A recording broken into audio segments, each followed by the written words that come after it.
ভারতের বিভিন্ন রাজ্যে বাংলাদেশ বিরোধী তৎপরতার পর এবার দেশটির রাজধানী নয়াদিল্লিতে শুরু হয়েছে কড়াকড়ি। সেখানে কোনো অবৈধ বাংলাদেশি বসবাস করছে কি না তা যাচাই বাছাই করা হচ্ছে। বাঙালি দেখলেই তাদের সন্দেহ করা হচ্ছে। খুঁটিয়ে খুঁটিয়ে দেখা হচ্ছে পরিচয়পত্র সহ অন্যান্য কাগজপত্র। জিজ্ঞাসা করা হচ্ছে তারা কোথা থেকে এসেছে, কলকাতা নাকি ঢাকা।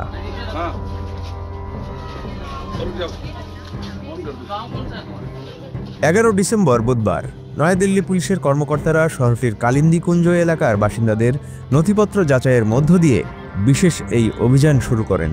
এই অভিযান চলতে থাকবে বলে জানা গেছে।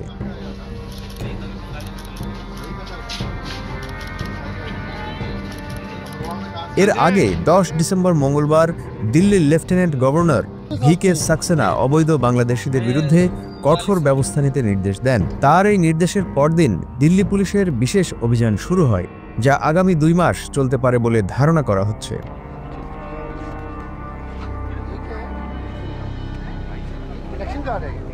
ভিকে সাক্সেনার কার্যালয় মঙ্গলবার দিল্লির মুখ্য সচিব ও পুলিশ কমিশনারকে একটি চিঠি দিয়েছে।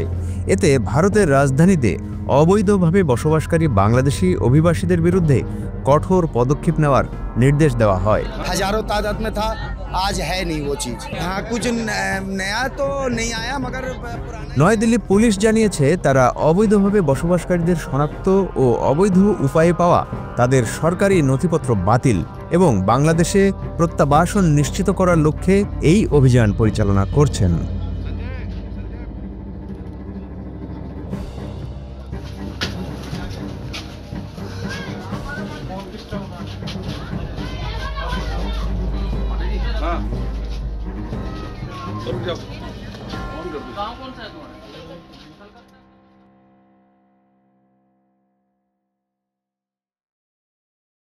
মিলিয়ন অফার ওয়ালটন ফ্রিজ কিনে পেতে পারেন 20 লক্ষ টাকা, রয়েছে কোটি কোটি টাকার নিশ্চিত উপহার।